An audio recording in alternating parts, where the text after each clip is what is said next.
Hi, I'm Samantha McDouglas from thebridgeteachers.com. Come look over my shoulder at a defense problem. On this hand, our left-hand opponent opened one club, showing 3 or more clubs and an opening hand or better. Our right-hand opponent bid one heart, showing 4 or more hearts and 6 or more points. West now bid one spade, showing 4 or more spades, and because this is a new suit at the 1 level by opener, showing 12 or more points. East now bid one no trump, denying 4 spades and showing 6 to 9 points. After that, everyone passed.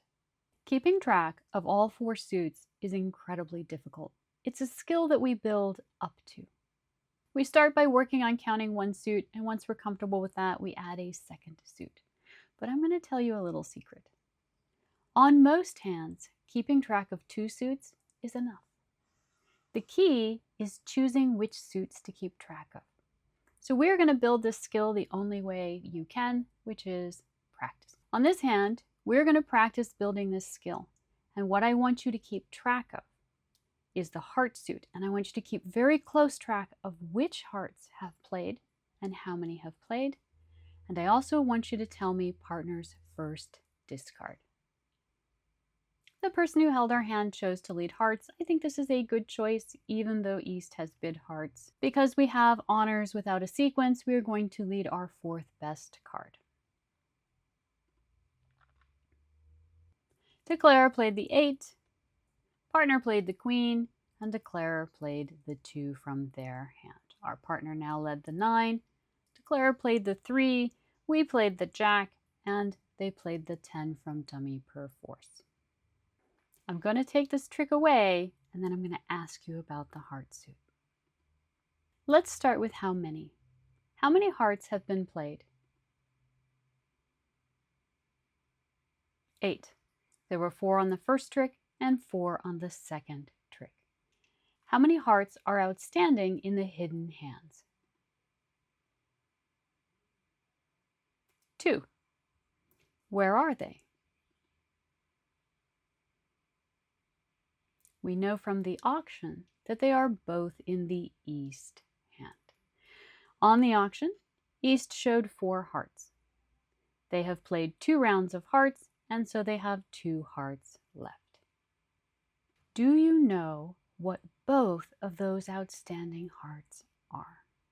And it matters because it matters whether or not we are going to continue the heart suit now. What we're concerned about is, are they higher or lower than our hearts? And I want you to be specific. Is the card higher or lower than our king? And is the card higher or lower than our 7?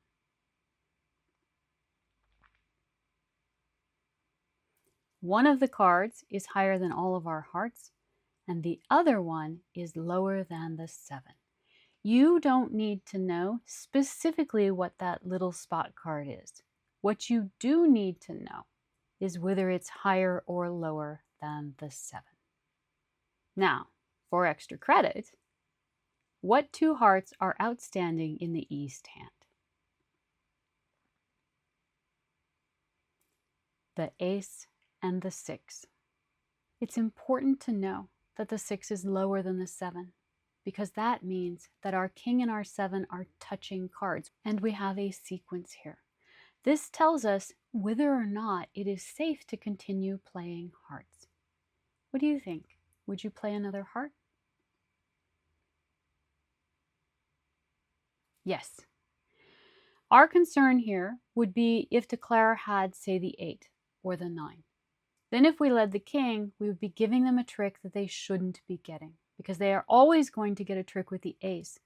But if we create a trick with that second card, the little card, that's going to be something that they aren't entitled to. And we aren't necessarily benefiting from that.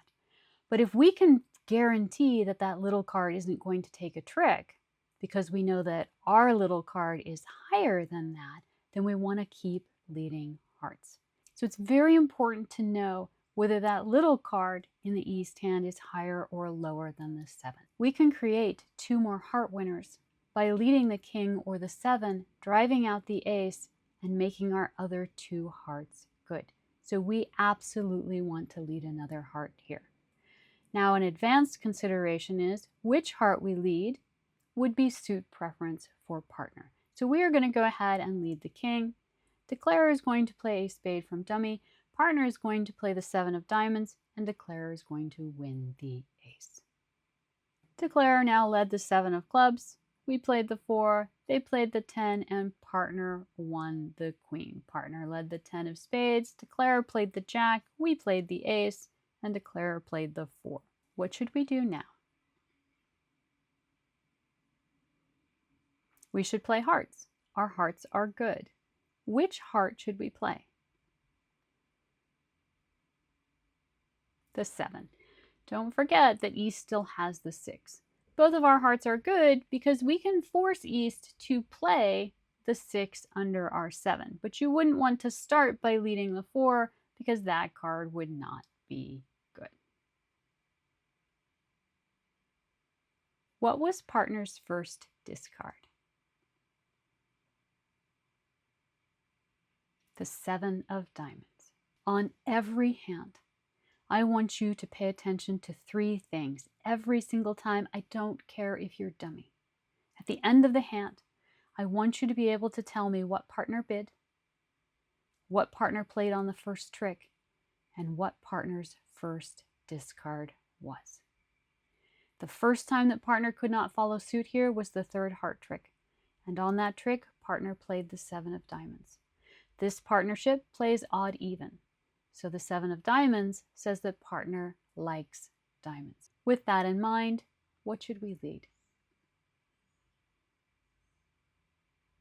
The 5 of diamonds.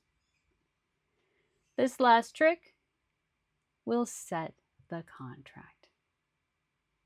Let's go back and look at all 4 hands. On every hand, I want you to pick one suit that you are going to pay close attention to and practice with that. And when you are comfortable with that, I want you to add a second suit. Try and identify these suits at the beginning of the hand. In a trump contract, one of these suits is going to be trump. In a no trump contract, one of these suits is going to be the suit that you are trying to set up. The other one might be another long suit that your partner has, or it might be a suit that Declarer is trying to set up. Whether it matters or not, I want you to start doing that at the beginning of every hand. Pick a suit to count and keep track of that suit. When you're comfortable with that, add a second suit. Our goal is to keep track of 2 suits.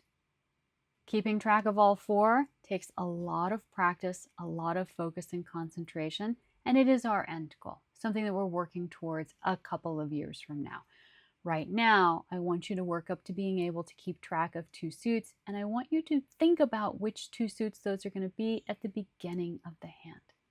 On this hand, we only needed to keep track of 1 suit, the heart suit. We also needed to watch partner's first discard, which again is something that I want you to know on every single hand. We played the 5 of hearts. The 8 was played from dummy. Partner played the queen, and Declarer played the 2. Partner now led the 9. On the first 2 tricks, the queen, the 10, the 9, and the 8 were played. And this means that our king and our 7 are actually touching cards because all the cards between the king and the 7 have played. So whether you know that Declarer has the ace and the 6 or not, if you know that the king and the 7 are touching, then you know that you can safely lead hearts again because you're not risking making that little card good. But if you're not paying attention to the suit, and it's possible that instead of having the ace and the 6, Declarer has the ace and the 8, well, we wouldn't want to lead hearts again. But because it's the ace and the 6, we can lead hearts again. And when we do that, we make all of our hearts good. Those spot cards, the cards that connect all of our cards, are very important. And they are definitely worth watching. Thank you. With the days getting longer, there is more time for bridge. Be sure to like and subscribe so you can hone your skills.